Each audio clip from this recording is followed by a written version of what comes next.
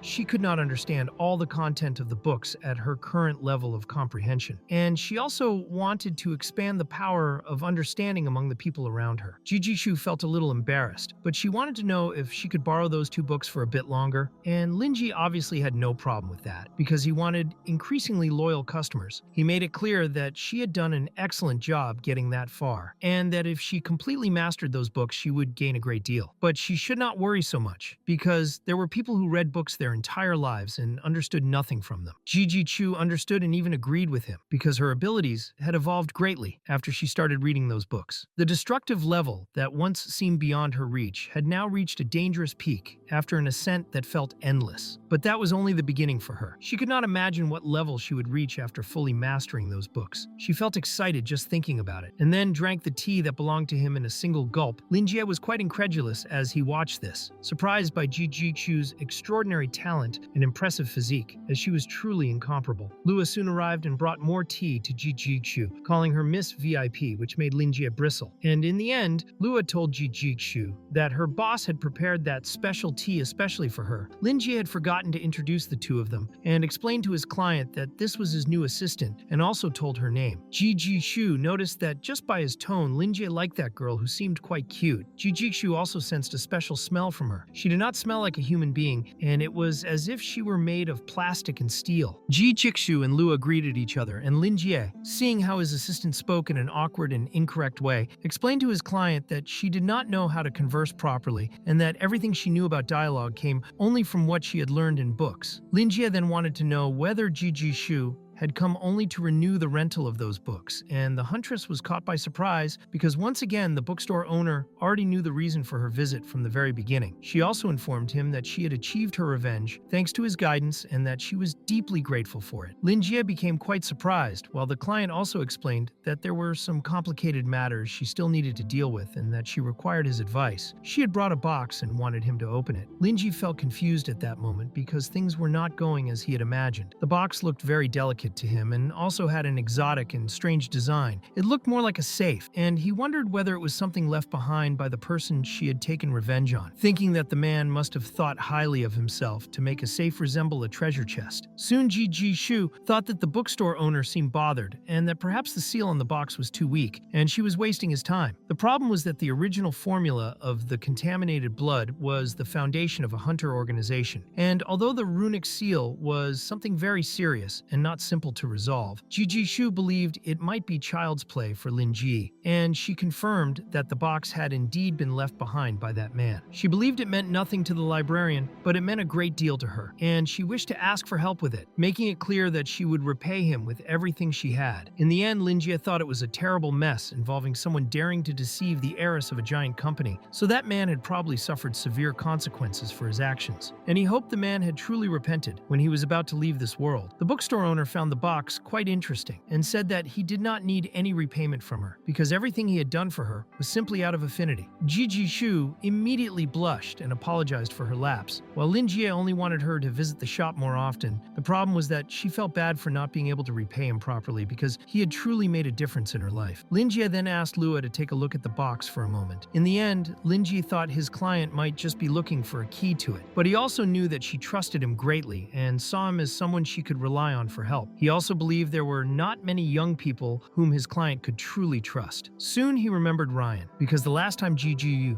Yu had come to the bookstore, she had arrived with her subordinate, and if his speculation was correct, that man had probably returned to report her rebellious behavior. In the end, he thought Ryan had tattled on her, which was a pity because in the bookstore owner's view, Jiji Shu would always live in her father's shadow that way, and so he wanted to know how long it had been since she last spoke with her father. Jiji Shu was surprised by that question, but she made it clear that it had not been long since they talked, and that her father still saw her as a child, even though she had already grown very strong. In the end, Lingi believed that she had managed to convince her father and congratulated her, and she confirmed this and became very excited. She also informed him that her father had said he would arrange some time to personally meet Lingi, and at that moment, the bookstore owner completely froze, trying to understand what he had just heard. He had no idea what she had discussed with her father, and he soon realized that a powerful man had been deceived by his own daughter. He then imagined himself doing business with Ji Banong and trembled just from the thought of it, but he understood the situation anyway and explained that, in the end, she needed to train some people she could trust, because she could not always come to him even for matters like that. Jiji Shu then felt that the bookstore owner saw her as an immature child who was likely to make a foolish mistake. She began to believe that opening that box was something simple, but she had no other choice. Even though she had a mage at home who could help open it, Ryan had warned her that the white mage was not very trustworthy, so she had no choice but to seek help from the bookstore owner. Suddenly, Jiji Shu widened her eyes as the box began to glow in Lua's hands, and Lua explained that she had accidentally opened the box. Jiji Shu was immediately shocked to learn that it was so easy to open, and blood soon started leaking from inside the box. Suddenly, a cattle head appeared. Jiji Shu felt the full impact as blood flew everywhere and covered her completely. In desperation, she tried to understand what that was and began to tremble until she realized that it had all been an illusion. Lingi had no idea what was happening, and also did not understand how his assistant had opened the box in just a few minutes. And he also noticed that the girl was always curious about everything around her and wanted to touch everything she saw. With Lua's terrifying potential, the librarian was not surprised that she was able to figure out the mechanisms of the box, and in the end, his client wanted that box to be open no matter what. The problem was that the child had been playing with other people's belongings without permission, so he immediately looked at Lua with a brutal aura, and Lua quickly sensed it. Lua placed the box box on the table and explained that she only wanted to try, Jijutsu was shocked that with just a casual attempt, the librarian's assistant had managed to open the box so easily. To do something like that, it would normally require a white mage specialized in that field to open the box so easily. So she began to think that Lua might be a master white mage specialized in runes. She did not doubt it, because as the librarian's assistant, she could not possibly be an ordinary person. Lingi then apologized to his client and explained that a child was a serious matter, and there was not much that could be done. But he blamed himself for not educating Lua properly and said he would teach her etiquette after that incident. Jijutsu felt very frightened by the whole situation, because it seemed that the librarian's assistant had only been playing around, and she did not even want to imagine what would happen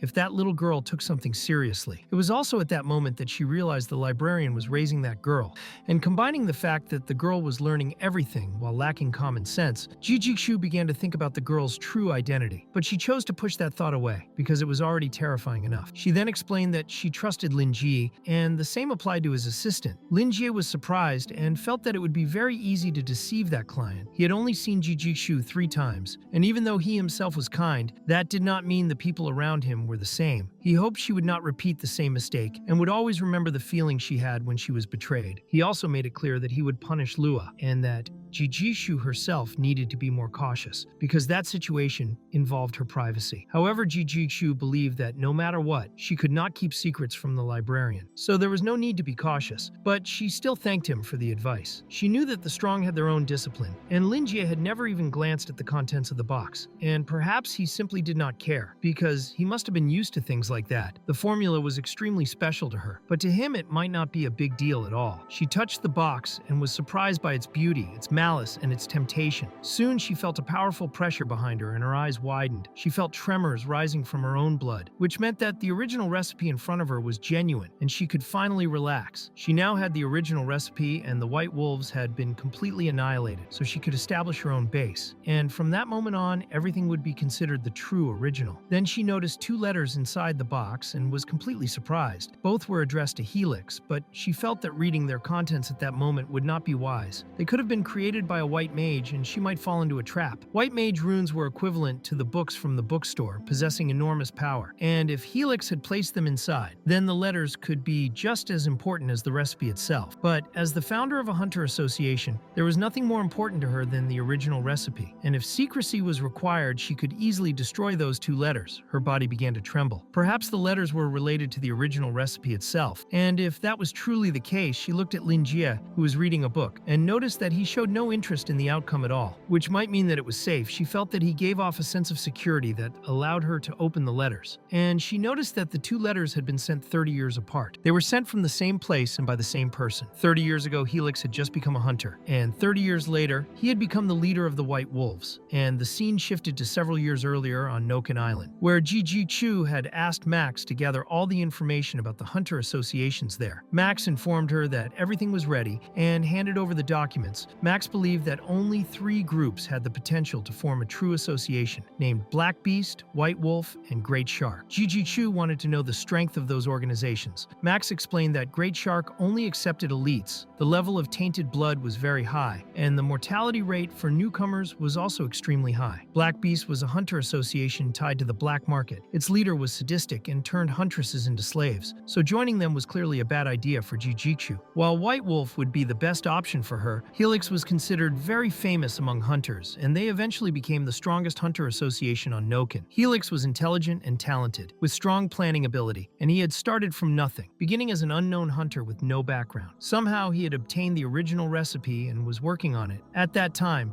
the origin of the White Wolf recipe was authentic. Jijutsu believed that as a huntress, she would always face moments of risk, and that no matter what, she would eventually become the new leader of that organization. And the scene returned to Jijutsu, who was trembling while staring at the paper in disbelief, realizing that she was learning the origin of the original recipe in this way, and that everything had begun 30 years ago. The scene shifts to Helix, who was making a deal that strengthened his hunter association, while an evil spirit spoke to him and treated him as the main figure and the boss box was there with him as well. And in the end, the evil spirit made it clear that he only needed to inject the tainted blood and obtain his own power, guaranteeing that his name would shine. While Jijishu read the paper with trembling hands, and it was obvious that Helix had agreed to the deal. And because of that, he became the leader of the White Wolves. But nothing in that world came for free, and there had to be some kind of compensation. And because of this, the mysterious organization was willing to provide a formula to Helix. Jijishu believed that this mysterious organization possessed a terrifying power because they held a formula and she had never seen the watermark symbol on that letter before. And there was also information about the mirror egg written on it, which left her in shock. And now she understood that Helix had not wanted to get rid of the mirror egg at that time, because he wanted the egg to ignite at a destructive level. But Helix did not expect that the moment he touched the mirror egg, the end of his story would be completely rewritten. She believed that the mysterious organization had made Helix do many more things over the last 30 years, helping him rise to the top and also leading him to his downfall. And she could not imagine what was going through his mind at that time, between mental clarity and madness. And in the end, he was nothing more than a puppet who could only cling to the rain god, while Lingi had not looked at the contents of the box out of respect. But Jijishu's reaction alone told him everything, as she was shocked, surprised, and also terrified. To the librarian, only a truly good story could produce such reactions, and just by observing them, he could already imagine what had happened. And he thought that the paper had exceeded her expectations, but he also believed that it came from a man who had once broken her heart. So he assumed that inside the box there were either unpleasant things for her to read or a simple confession of love, and Jijishu seemed to have a sudden realization, as all the doubts in her heart were dispelled. However, this realization came together with horror, the horror of her past, and he believed that she felt fear because the true reason written in the letter was far more terrifying than discovering her ex betraying her. And if she had not done what she did to take revenge, something truly terrible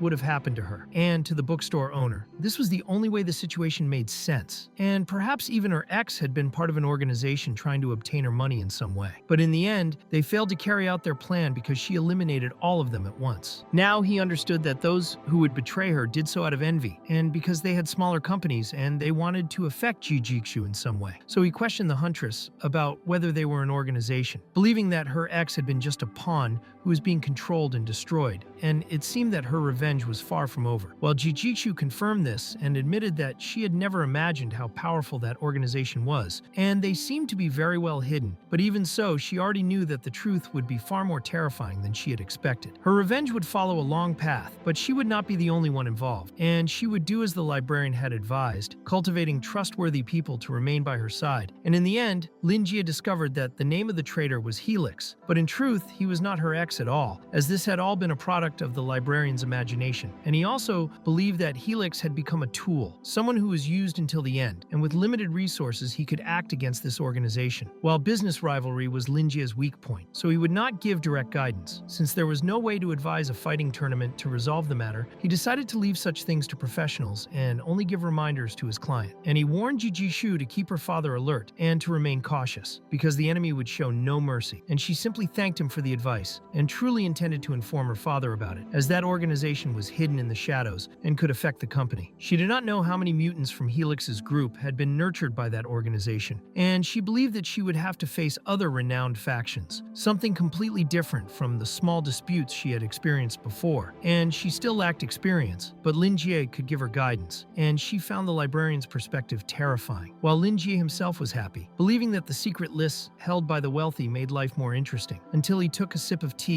and a tear fell from his eyes. He then quickly placed the cup on the table, and Jijishu did not understand why he was acting that way, while the poor librarian had simply taken a sip of cold tea and even lost the desire to speak. And at that moment, Jijishu realized that Lingi's way of doing things was very similar to how the organization had been nurturing Helix, by providing help from the shadows and issuing tasks afterward. And if that was the case, then it was possible that Lingi himself was plotting in the shadows and controlling everything, so that he could fight against that unknown organization. She believed that they had been competing in the dark and must have clashed many times, and that the result of the final confrontation would decide the future of Noken, with the most recent major event being the birth of the Mirror Egg, Egg, and in her mind, the final outcome would be the victory of the bookstore owner. And she also believed that her own performance in the battle, which earned her the approval of the bookstore owner and allowed her to hold the original formula in her hands, was a reward he had prepared for her. However, she was unable to open it and even asked him to do it. And at the moment when he looked sad because of the cold tea, she mistakenly thought that his expression was one of disappointment, believing that he considered her too weak, and in the end, Lingi took advantage of the fact that she was there and that he needed her help, while Jijiju became anxious and quickly clarified that she was more than willing to help him, and she explained that she had a client named Burton who had recently lost his job, but that he possessed good skills and could become a subordinate, and the librarian believed that she could arrange a new job for him. In the end, she understood that the librarian wanted Burton to join her organization, and she clearly remembered that he was indeed one of the bookstore's clients, and that the Society of Truth had announced a few days earlier that he had abandoned the wild mission, which caused his reputation to fall sharply and led hunters to develop mixed opinions about Burton. But regardless of that, he was already well known, and thanks to Burton's help, her organization had not suffered as much. And since both of them were clients of the bookstore, it would not be a bad thing for them to work together in the future. She understood that losing his job meant giving up on pursuing Frank, and she believed that since they already knew each other, she truly could recruit him, which further strengthened the idea in her mind that the librarian controlled everything, and she made it clear that it would be a pleasure to cooperate with Burton, and she was surprised that Lingi had thought of everything in advance. So the librarian asked for her address and said that he would contact Burton so that he could seek her out. The sky was also growing darker, and since there was nothing else to discuss, he believed it would be better for her to return, as walking alone at night was quite dangerous, and he even felt a bit sad because he enjoyed talking with her, and Jijishu agreed and explained that she would wait for Burton's arrival. And although she was a hunter close to the destructive level, the people who frequented the bookstore belonged to major factions and were a threat to her. And if it were not for the original formula, which was extremely important and something she did not want many people to know about, she believed it would be a good idea to bring in another recruit she had previously set aside, as she intended to follow Lingi's advice and cultivate trustworthy people at her side. She planned to focus on this before Burton began working with her, when Lua called Lingi and showed him the box, as Lua had developed an interest in it, but the box looked expensive, and he could not allow Lua to develop the habit of wanting to keep other people's belongings. And because the box belonged to Jijishu's ex, he believed she would not want to keep it, and that destroying it would be a great waste. But before he could comment on the box, Jijishu placed it on the table, catching him by surprise. She believed that the librarian's assistant liked the box very much, and thought that Lua could keep it as a sign of gratitude, and Lingi felt concerned because the box seemed valuable. But Jijishu saw no problem with that, and believed Lua could keep it without issue. And Lingi thanked his client for this, but felt that it would be rude not to give something in return. Yet he did not have anything valuable enough, so he asked whether she would like something from his bookstore. He clarified that he could not give away the statue because it was a handmade gift from a client. But aside from that, she could choose anything she wanted, and Jijishu became excited, as she believed the box was already open and the seal was useless. And since she did not have the ability to close it again, without the seal, the presence of the original formula would leak and attract unwanted attention, possibly even drawing destructive level elites, and she believed this might be a test from the librarian. But she was willing to give the box away regardless, especially since this decision made the librarian happy. Since she could choose anything, she believed Lingi had his reasons for allowing it, and she knew there were powerful books there,